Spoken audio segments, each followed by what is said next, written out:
Assalamu alaikum class. This is your second online lecture of numerical competition, and in the first lecture we learned about the iterative methods to solve system of linear equation.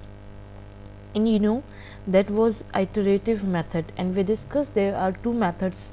First was Gauss Jacobi method, and this one which we will study about which we will study today is Gauss-Seidel method. Both of these are iterative method, and we know these iterative method don't give us the exact solution. In fact, they give us the approximated solution, approximate values of the linear equation. So first we will learn about what are the working rules of this Gauss-Seidel method. Consider we have a system of linear equation. ये same वही system है जो हमने पिछले lecture में भी लिया था. ठीक है, फर्स्ट स्टेप में हमारे पास जाहिर है definitely we will have system of linear equation. Then what is the second step? Again in second step after checking the condition which we checked in first lecture, we will check here also, and we will solve the equation for x, y and z. Okay, we will find x in terms of y and z, we will find y in terms of x and z, and we will find z in terms of x and y. And what we will do next in the third step, we will solve the iterations. We will apply first iteration, second iteration. Okay, now in first approximation, this is actually the first iteration's result. What we do in our first approximation, we will put y and z equals to 0. If you people remember in the last lecture, in that lecture we put for the first approximation we put x, y and z 0, but here we will put y and z 0 and we will find x. Okay जैसा कि equation 1 आपको पता है हमारे पास ये है, हम इसमें y और z को 0 पुट कर दें तो हमारे पास x की वैल्यू ही आएगी. ठीक है, that x will be x1. Similarly अगर हम इस y वाली इक्वेशन में x की जगह पे वो वैल्यू जो हम पिछले स्टेप में फाइंड कर चुके हैं x1 और z को 0 पुट कर दें, x की वैल्यू पुट कर दें जो फाइंड कर चुके हैं और z को 0 पुट कर दें, तो हमारे पास कोई y की वैल्यू आ जाएगी. सिमिलरली z के लिए हम क्या करेंगे, x की वैल्यू भी हम फाइंड कर चुके हैं इस इक्वेशन से, y की वैल्यू हम सेकंड स्टेप में यहाँ से फाइंड कर चुके हैं, उन दोनों को यहाँ पुट करेंगे तो हमारे पास कोई z की वैल्यू आ जाएगी. ठीक है, and so on. Second approximation जब हम करेंगे तो चूँकि हम x1, y1, z1 तीनों फाइंड कर चुके होंगे, हम उसको पुट करके अपनी वैल्यूज़ फाइंड करेंगे. ठीक है, सो सेकेंड अप्रोक्सीमेशन में हम क्या करेंगे, y को y1 जो कि हम यहाँ से फाइंड कर चुके हैं और z को z1 जो हम यहाँ फाइंड कर चुके हैं पुट करेंगे तो हमारे पास डेफिनेटली कोई x की वैल्यू आएगी and that will be x2. Okay, again हम x को x2 और z को z1 पुट करें सेकंड इक्वेशन में तो हमारे पास y आ जाएगा विच विल बी y2, क्योंकि ये हमारी सेकंड अप्रोक्सीमेशन है. और थर्ड इक्वेशन के लिए हम x को x2 और y को y2 में तक जो सेकंड अप्रोक्सीमेटेड वैल्यूज़ हम फाइंड कर चुके हैं उनको पुट करें तो हमारे पास z2 आ जाएगा. ठीक है, अब ये आइट्रेशंस, ये वाले स्टेप्स जो हैं हम कब तक पुट करते रहेंगे iterations, again until the required solution we find the required solution जिन iterations में हमारा आंसर सेम आ जाएगा that will be our required solution. ठीक है, वहाँ हम अपनी iterations को स्टॉप कर देंगे. ओके, अगर आपसे पूछा कहा जाता है कि आपका answer up to 2 decimal correct होना चाहिए, 3 डेसिमल और 4 डेसिमल, तो आपको क्या है उतने डेसिमल शो कराना होगा कि आपका आंसर अप टू 3 है. पूछा गया आपसे तो 3 डेसिमल तक ठीक होना चाहिए, 2 डेसिमल का कहा है तो 2 डेसिमल तक ठीक होना चाहिए. ओके, अब ये तो था how to solve any system of linear equation by Gauss Seidel method. अब हम नेक्स्ट क्वेश्चन की तरफ मूव करते हैं in which we will solve equation by Gauss-Seidel method. So this is the system of linear equation. Okay, और हमें किससे solve करना है, Gauss-Seidel मेथड से. अब हमारे पास पहली इक्वेशन देखें, पहली इक्वेशन में again 83 is greater than 11 plus 4, 52 is greater than 13 plus 7 and this 29 is greater than 3 plus 8. जो कोफिशिएंट्स वाली कंडीशन हमने पिछले लेक्चर में देखी थी, अगेन हम वही देखेंगे, ठीक है।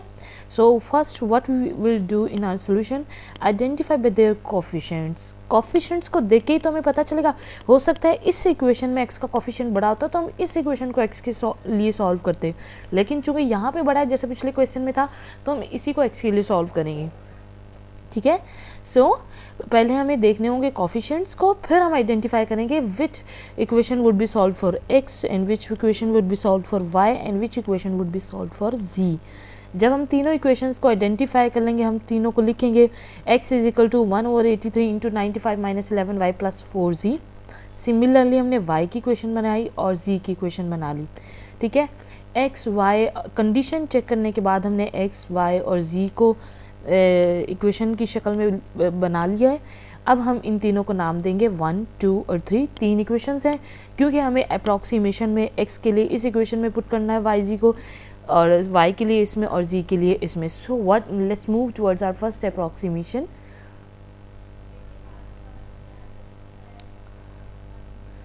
Okay, so for first approximation, जैसा कि हमने वर्किंग रूल्स में देखा था, हमें पहले y और z को 0 पुट करना पड़ेगा इक्वेशन 1 में, ताकि हमारे पास x की कोई वैल्यू आ जाए, ठीक है। जब y z को पुट करेंगे तो हमारे पास x आता है 1.145, ठीक है।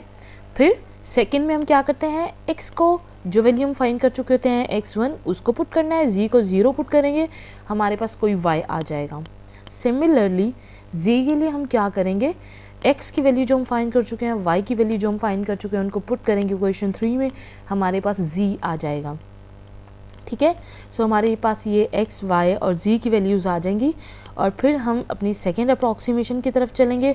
सेकेंड अप्रॉक्सीमेशन के रूल भी आपको पता है कि हम जो y और z की वैल्यूज़ को फाइंड कर चुके थे फर्स्ट अप्रॉक्सीमेशन के लास्ट स्टेप्स में, उनको पुट करेंगे इक्वेशन 1 में, तो हमारे पास x की वैल्यू आ जाएगी ये x की वैल्यू विच इज़ x2, और z की वैल्यू ये, तो हमारे पास एक y2 आ जाएगा।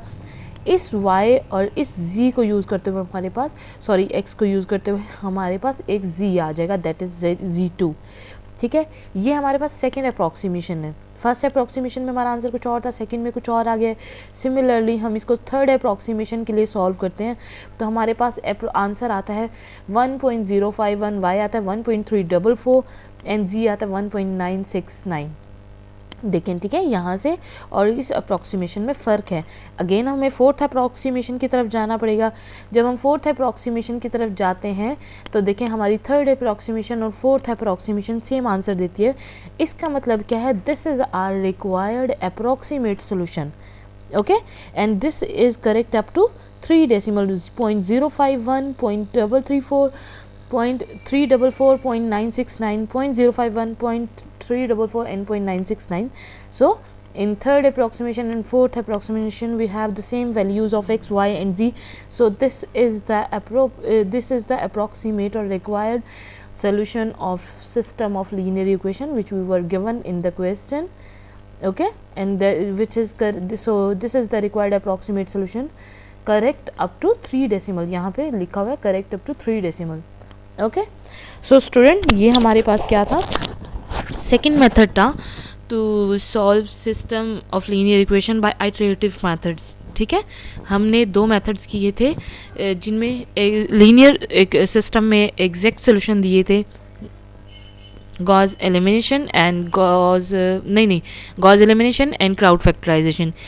अब हमने दो मेथड्स जो आइटरेटिव मेथड्स हैं सिस्टम ऑफ लीनियर इक्वेशन को सॉल्व करने के लिए, वो पढ़े हैं।